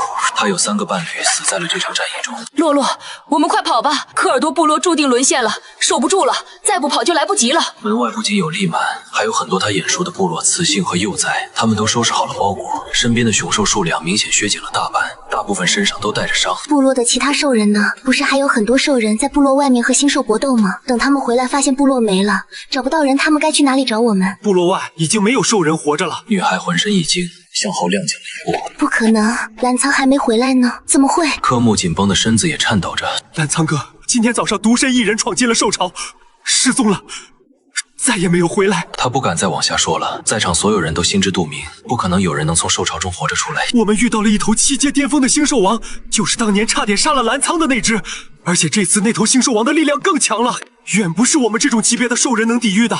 澜沧哥不可能活着。原来他昨天晚上积极过来见我，是在告别，怪不得他会那么的易如反常。洛洛，现在没空伤心了，科尔多部落马上就被攻陷了。星兽很快就会找到这里，今早有一半的兽人战士用命帮我们找到了一条通往外界的暗道，我们赶紧收拾东西，从暗道跑出去，去投靠其他部落。咱们抓紧时间赶紧跑吧，再不走被星兽发现，就彻底走不了了。利蛮急得直接让一个虎族伴侣变成兽形，拉着女孩骑上去。残余的兽人队伍日夜兼程，离开了被攻陷的科尔多部落。暴雨加雪伴雷鸣，许久后，黑云散去，天光乍亮。夜视能力差的女孩总算能看清周遭了。天很快彻底黑透，狂奔一日的兽人们精疲力尽。队伍离开鲁布尔森林，踏入了一片新森林，找了个安全的地方落脚歇息。女孩整整1天都没进食喝水，又饿又渴。雌性的伴侣们都去附近狩猎了，但寒季的猎物少得可怜，只能勉强找到几只野兔和田鼠烤一烤，给雌性和幼崽果腹。实力稍微弱些的雄性基本上只能忍饥挨饿着。桑洛无伴侣在侧，蹲在角落无人投喂。利满等人也自顾不暇，他也不好上前讨要，暗自后悔没学些狩猎技巧。土主走过来，递给女孩一条烤鱼，也没说什么，便又大步离开了。女孩接过烤鱼，还有点不知所措。莫非自己之前错怪他了？这人还怪好的嘞。他实在饿得没空想别的了，张嘴便准备咬上一大口。阿努跑过来，一把抢过他手中的烤鱼，扔在地上。你干什么？你要是不想晚上稀里糊涂被他抢上了的话，就别吃，这里面加了催情果。女孩愣了下，突然脸色一变。这屠猪也太卑鄙，太恶心了，居然能想到这么阴损的招。不过看着雪地上凉了的烤鱼，女孩蹲在地上，不争气地吞咽了口唾沫，摸了摸叫唤的肚子。没一会儿，阿努抓了2只兔子蹲到她跟前。喜欢吃烤兔子吗？没等女孩反应，他便熟练地生了一堆火，将野兔串在了2根木枝上，架在火上翻面炙烤。烤了差不多半个小时，兔肉便外焦里嫩了。阿努将其中1只烤兔子递给女孩，女孩早就被香气勾得大口咽唾沫了，接过烤肉，恨不得立刻咬上去。不过她突然停顿了一下。屠猪不是什么好东西，不代表阿努是个好东西。这些雄兽们为了交配结旅，可都是不择手段的。阿努看出了女孩的忧虑，轻笑了声。我要是真那么不择手段的话，刚刚就不会阻止你了，而是先下手为强了。他拿过她手中的烤肉，啃了一口，咽下后，才又递给她。见男人神色无异，女孩这才放心埋头开吃。入了夜，兽人们不再赶路了，去附近找些落脚地歇息。阿努找了一处废弃的山洞，收拾了一番。他盘腿坐在垫子上，拍了拍旁边的空地。天冷，要不要靠着我睡？我有伴侣了。那你这意思是让我出去睡啊？你还挺会鸠占鹊巢的。女孩心想，不然去找丽满他们睡。不过人家都是雌性和伴侣们在一个山洞里歇息的，她一个外人过去，多少有些不方便。见她真要往外走，阿努赶紧起来拉住她，把人摁回垫子上。你不乐意就算了，这山洞本来打扫出来就是给你落脚歇息的。你好好休息，我去隔壁找罗尔他们几个去。女孩被跳动的篝火温暖着，一天的紧张和疲惫都放松了，很快便昏昏沉沉地睡了过去。半夜，悉悉索索的脚步声由远及近，带有侵略性的目光扫视过她的身体，身体的本能预警让女孩乍然苏醒。土猪不知何时偷偷潜入洞内，见女孩没有发情的症状，土猪有些意外。你没有吃那个烤鱼？女孩依旧死死盯着他，捡起地上的石头就朝他扔去。土猪烦躁甩手，一股无形的力量抵挡，将乱石全拍飞在地。看来确实没吃催情果，这小雌性还挺聪明谨慎的。不过无所谓了，跟我交配，这一路上你就不用再受罪了。土猪伸手想要将人揽到怀中，女孩一口狠狠咬在他的手臂上。土猪将他一把推开，女孩狠狠撞在石壁上，疼得他冷汗直下，蜷缩起身子。土猪最后一丝怜香惜玉之心也彻底消散，准备霸王硬上弓。女孩悲哀愤怒的反抗，突然她漆黑眼瞳中闪过一缕金芒，一道雷电直接劈了下来。土猪踉跄后退数步，一脸诧异：你有天赋力量？女孩也震惊看着双手。不，这不是我的天赋力量，是澜苍的天赋力量。他上次回来把这份力量留给我了。女孩不再害怕，不要钱似的用雷劈土猪，越用越熟练，双手还凝聚了一道道雷电球，可劲儿往他身上招呼。土猪抬手凝聚出土盾，虽然格挡了大部分的雷电攻击，但很快他身上就见了红，衣服也被劈得破破烂烂的。我本来不想对雌性动粗，但你这么不听话，那就别怪我动手了。数十根土藤破土而出，瞬间缠绕住女孩。对雌性用天赋力量，你这可有点不道德了。土猪，一道清朗好听的声音在洞口响起，女孩感动的差点都想哭了。阿努虽然也心怀不轨吧，但最起码算是个正人君子，晚上真应该让他留下来的。阿努转瞬来到了女孩身边，手中凝聚了一道无形的力量，破开图腾，将她护到身后，与土猪对峙。阿努，我奉劝你别多管闲事，你打不过我。好不容易送走了澜苍，没想到又来了一个碍事的布客。土猪心中怒火蹭蹭燃烧。那也不一定。阿努不拘洒脱的轻笑。哼，你真以为你能护得住这个小雌性？连澜苍都玩不过我，你跟我作对，也会跟他一样死得很惨。女孩瞪大眼看向土猪。是你害了澜苍。那家伙的命确实大，他第一次遇上星兽王重伤，我本来打算暗地里给他最后一击，没想到他只是境界跌落，苟延残喘活了下来。那个废物还得到了你这么漂亮的小雌性，他根本就配不上你，你应该是我的。所以第二次我在西陵见到了星兽的踪迹，故意引他过去。本来以为沦落成废人的澜苍一定打不过，没想他又活了下来，实力还恢复了。2次大难不死又如何？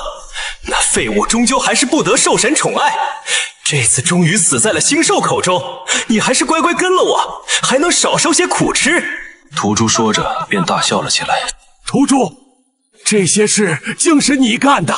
族长和其他几个长老，还有不少兽人不知何时站在洞口。土猪身子一僵，瞪向阿努。是你叫的人？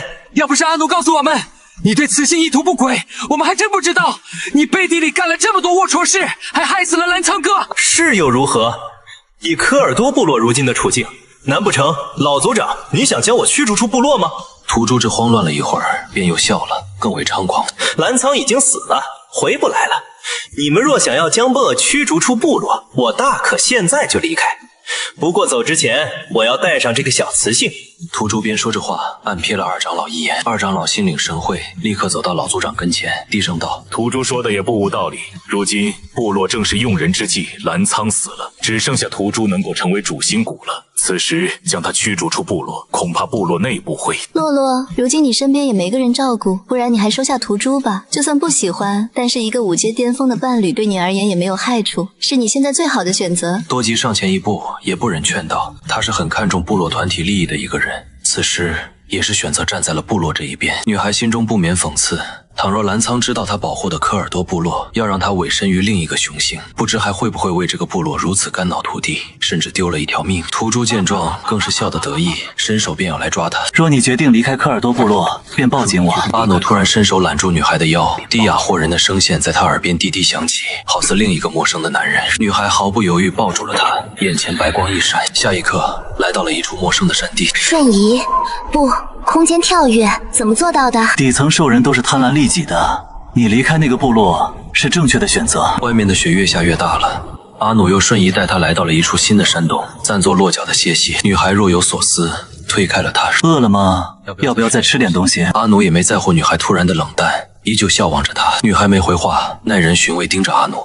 这张俊朗阳光的脸和初见时似乎一样，又似乎不一样了。男人眉梢间多了股轻佻血气，望着他的眼神并不干净，有一种刚出狼群又入虎口的错觉。我知道你能说话。女孩心头一惊，如今你离开科尔多部落了，没必要再这么装下去。难道你就没什么想问我？你不是科尔多部落的兽人吗？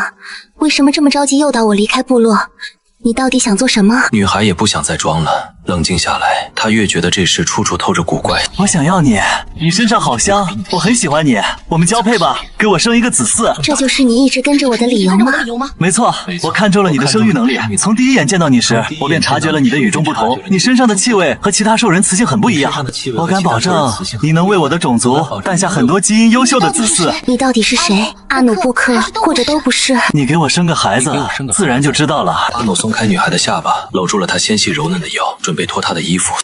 别碰我！女孩挣扎着，一瞬间，阿努的双眼变成了漆黑无光的暗金树瞳，给人一种非人的恐惧感。但下一秒，他又恢复轻松明媚的笑，有些遗憾，松开了她。你现在不愿意，没关系，咱们还有很长时间相处，培养感情，我不强迫你。你生我的气了？他声音放软了些。受潮解决了吗？女孩不再看他，走到洞口，阿努紧跟了上来，也朝他的视线眺望过去，那里是鲁波尔森林的方向。看样子是平息了。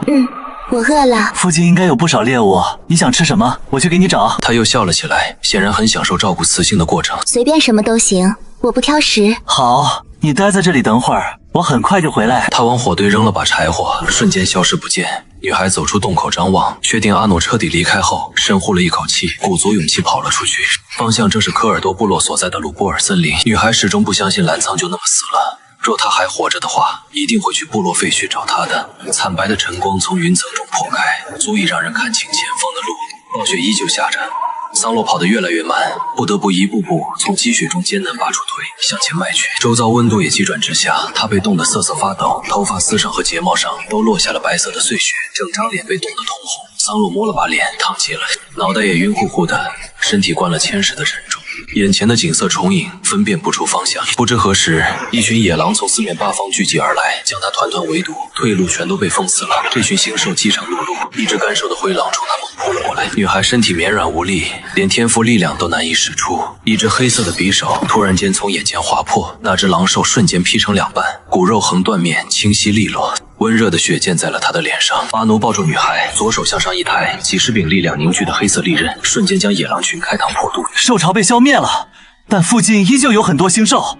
你擅自跑出去，相当于在找死，还是说你想逃？女孩开口想说些什么，却眼前一黑，没了意识。阿努这才意识到女孩全身发烫，这么娇弱的吗？照顾雌性还真是麻烦。阿努又忙抱着她回了山洞，他从来没有照顾雌性的经验。她不会死吧？阿努有些手忙脚乱了起来，他好不容易才找到这么一个称心如意的小雌性，不能才落在他手上2天就养死了吧？他记着几十里开外坐落了一个规模不大的城池，那里应该有巫医。阿努抱着女孩便想要过去，女孩2只手虚虚勾住男人的脖颈，头靠在他的胸口上，虚弱的蹭了蹭。女孩半眯着眼，端详着眼前男人放大的俊脸，一时间重影交错，让她有些难以分辨。她伸手摸上了阿努的脸，声音娇软虚弱：“带我去科尔多部落。”你发烧了，我先带你去看巫医。求求你，我想去看看，你带我去那里再看一眼，我就跟你走。在广袤无垠的鲁布尔森林上方，一艘庞大无比的军舰宛如悬浮于天幕上的钢铁巨兽，船体几乎遮蔽天际，投下一片令人窒息的巨大阴影，向外散发着强悍恐惧的精神力，横扫一切，令兽群畏惧退缩。星舰中，兽人们身着统一的军装，个个高大挺拔，训练有素。一名氏族兽人来到主指挥室门前，他神情严肃，态度恭谨，叩响了房门。进。主座上男子闭着眼，脸色有些许苍白疲惫。上将大人，您上次围剿虫族战场时身受重伤，尚未痊愈，如今才刚刚恢复，为何大费周章来到这等边陲荒凉之地？难道是有什么重要之物在此处等待着您去寻觅？其实您大可不必亲自前来，只需下达命令即可。氏族兽人仅仅只是看了男人一眼，便急忙垂下头颅。指挥官大人的容貌着实帝国无双，连他一个雄兽都不敢轻易直视。然而男人并未开口回应，兽人也不敢贸然多言，只能忐忑不安地站在原地。时间一分一秒地过去，1分钟、2分钟。就在兽人开始暗自揣测上将大人是否因为伤势未愈而昏睡过去的时候，男人骤然睁开了狭长紫瞳，眼中满是冰冷摄人的杀意。找到了。还没有赶到鲁布尔森林，阿努身形顿住，一瞬间浑身血液都似凝固了，像被毒蛇狠狠盯上的猎物。他知道自己被发现了，那人的精神力足以将整片区域覆盖，搜寻查无遗漏。阿努低头看着怀中的小雌性，摸着她愈加滚烫的小脸，无奈叹气。我真不该信了你的鬼话，没把你带过去，倒差点把我自己送上门了。他看见远处高空如巨兽盘旋的星舰，将他轻放在了一片平地上，伸手在空中划开一道深渊隧道。你跟他还真是有缘，看来这次我是带不走你了，我们还会见面的。一道无形恐怖的精神力攻击轰击而来，阿努的身影在一瞬间消失不见。一个黑色长发的男人从天而降，酋长挺拔的身材完美迷人，那张脸俊美无双，一双狭长紫眸清冷淡漠，仿佛对任何事都提不起兴趣。他淡淡盯着阿努离开的方向，杀气尚未消散。不会是仇人吧？阿努刚刚还抱着自己，两人姿态那么亲密，怕不会被引火上身，让这男人直接杀了我泄愤吧。男人很快收回目光，冲他伸出了手。桑洛紧张闭上眼，完了完了，那个混蛋连累自己了。下一秒他便被人抱了个满怀，那人还收敛了自己浑身肃杀的气场，似唯恐吓到了他。我终于找到你了，你还活着。桑洛靠在男人怀中，闻着他身上传来的好闻的体香，莫名感觉有些熟悉，似乎在哪里闻过，很安心，很眷恋，似乎还含着其他浓郁的情意。但此时的他再难以分辨了，只能勉强确定他对自己并没有恶意。紧绷的最后一丝神经彻底松懈，体力再也难以支撑，昏了过去。这边的动静引来了不少新手聚集，不管是低阶新手还是升了灵智的高阶新手，都想来分一杯羹。收敛了力量的凯撒尔同普通兽人没什么区别，新手们围堵而上，贪婪盯着两人。无数新手扑了上来，男人一个抬眼，无形恐怖的精神力横扫而去，整片新兽群瞬间灭为齑粉，散于皑皑白雪。凯撒尔转身带他回了星舰，几个兽人迎上来，却见上将大人怀中抱了一个小雌性。有年轻气盛的兽人好奇探头看去，凯撒尔将怀中人抱得更紧了些，警告他们回去干自己的事，便将军医叫出来。军医提着药箱匆匆赶来，为桑洛检查身体。雌性受了寒气，感冒发烧，再加上有些神经衰弱，吃点药补补就好了。军医从事40年，还没看过这么轻的病。他开完药后便退下了。乖，喝药。见凯撒尔露出这么温柔的神色，还亲自给那小雌性喂药，部下们见鬼似的。第二次见上将这么温柔。等等，第一次有几个常年跟在凯撒尔身边的兽人突然反应过来，等看清了桑洛的面容后，醍醐灌顶。这不是2个多月前上将大人从战场废墟捡回来的那个小雌性吗？2个多月前与虫族打完胜仗，清扫战场遗迹，上将大人便发现了这只来历不明的小雌性，便将它带上了军舰，想要带回帝国安置。没想到军舰半路遭到了轰炸，上将大人纵横战场这么多年，头一次受了那么严重的伤，昏迷了整整2月，而这个小雌性自然也消失。烧退了，桑洛也清醒了，他抬眸便撞上了男人那双媚紫色的眸子，脸一红，低下头去。她长得太俊美了，光是看着她这张脸就让人脸红心跳。你不记得我了？我的头之前受过伤，丢失了一段记忆。抱歉，是我当时疏忽了，没能护住你。重新认识一下，我叫凯撒尔，是西大陆亚兰斯帝国的上将，也是你的法定监护人。凯撒尔将他丢失的那段记忆复述了一遍，桑洛这才模模糊糊有了些许印象。对了，你有没有见我身边的那个兽人？棕色头发，很年轻。他死了，被星兽杀死了。可是，难道他没逃走？他2个多月前就死了。啊！怎么会？明明那个可怜的兽人被虫族寄生夺舍了，你身边的那个兽人是虫族。女孩张大嘴巴，好久才反应过来。他们这么做是为了什么？掠夺雌性。怪不得阿努一直想方设法把自己从部落带走。他早就知道星舰会被毁灭。那他真正的名字叫什么？虫族皇子。阿努比亚，你被盯上了，留在我身边，我会保证你的安全。凯撒尔认真看着他。我想回部落找一个人。是谁？你的首富。凯撒尔脸色不是很好看，声音发紧，多么希望他下一刻能摇头否认。桑洛并没有隐瞒的意思，澜沧既然已经和他结侣，那就是他名正言顺的首富，第一个首富，不管是死是活，他都不会忘记他的。凯撒尔良久未语，门口的2个兽人却有些冷汗涔涔了。上将大人一般露出这种表情，就代表他很不爽，对面的人绝对没有好果子吃。所幸他并没有为难桑洛，又低声问道：“他是科尔多部落的兽人吗？我经过了那个部落，早已沦为了一场废墟，没有任何生命迹象。你要找的那个人不在那里。”桑洛黯然低下头。人在绝境下总是抱有一些不切实际的幻想，但不得不认清现实。在那种险境下，澜沧毫无伤害可能。你先好好休息。科尔多部落那边，这次的兽潮爆发很不寻常，同样引起了帝国的注意。我会留下一部分人手在鲁布尔森林区域观望，若有情况，我会第一时间告诉你，如何？好。桑洛这才放心，他拉住了他离去的手，动了动唇。谢谢你，凯撒尔。这点小事，你不需要对我说感谢。桑桑，我很高兴你还能再回到我的身边，让我还有机会补偿你。好好睡一觉，我们马上就到家了。凯撒尔带桑洛来到一幢带花园的别墅前，录入了他的面容瞳孔，从此他就可以自由进出别墅。桑洛看着来路时的一切，心中的惊叹声都没停下过。科尔多部落像是现代偏远的农村，西大陆城中的道路建筑规划和21世纪的现代大都市很像，甚至还要更发达些。路上有很多随处可见的扫地机器人，各种奇形怪异的兽人在道路上开展速度与激情，繁荣发达，安居乐业。怪不得澜沧说西大陆是4大陆中科技最发达的大陆，生活在城里可比在部落中幸福多了。他当时为什么要离开？喜欢这里吗？桑洛回头看他，衣带并没有完全系住，慵懒敞开了些。男人说话间喉结滚动着，简直性感的让人鼻血喷发。他都有移不开眼了，身体给出了最本能的反应。不得不说，这男人的姿色确实顶，澜沧比不上他。这地方也确实很好，桑洛在心里肯定道。帝国上将果然财力雄厚，不过他迟早要走的。女孩并没有回答这个问题，而是摸着肚子。我有点饿了，有东西吃吗？凯撒尔从厨房出来，端了几个瓶子。你喜欢喝什么味道的营养液？桑洛以为自己听错了，他迟疑了下，随便选了一瓶营养液喝了几口，草莓水果味的，味道还凑合吧。西大陆的兽人都吃这些东西啊？他更想念澜沧了，想到至今生死不明的他，桑洛又叹了口气。凯撒尔见他没什么食欲的样子，便带他出去吃了顿正常饭。尝尝这个如何？凯撒尔给他切了一块肉排，桑洛对于他的投喂来者不拒。烤羊排有些老了，还有些膻得慌。看来西大陆更注重科技，其他随意。烤鱼倒是还不错，胜在肉质鲜嫩。他嘴巴都吃得鼓鼓囊囊的，像只小仓鼠似的。凯撒尔怕他噎得慌，又给他倒了杯果汁。反观他跟前的菜一点都没动，只看着他吃，真可爱啊。那个，你不会嫌弃我吃的太多吧？放心，我有受精。这顿饭我请你。不用，结账时他已经把钱付了。两人又在城里转了转，买了些日常用品和衣物，赶在傍晚前回了家。凯撒尔手腕上的光挠响了，我有事出去一趟，马上回来。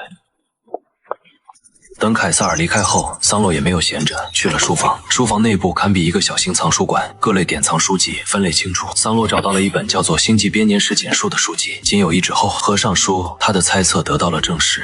这个世界果然和原本的世界有关系，纯人类早已彻底消亡，变成了只存在于历史书上的古人类。自己不会被送去切片研究吧？桑洛深吸了一口气，心情久久难以平静，决定隐瞒身份。他没有心情再继续往下看了。凯撒尔出了门后，一个身姿矫健的暴族兽人迎来。他这2个多月经历了什么？里昂将资料递了过去。2个多月前，贵茨同星舰一起坠落在了鲁布尔森林的废墟附近。不过，在我们的搜救队到达之前，附近一个部落收留了他。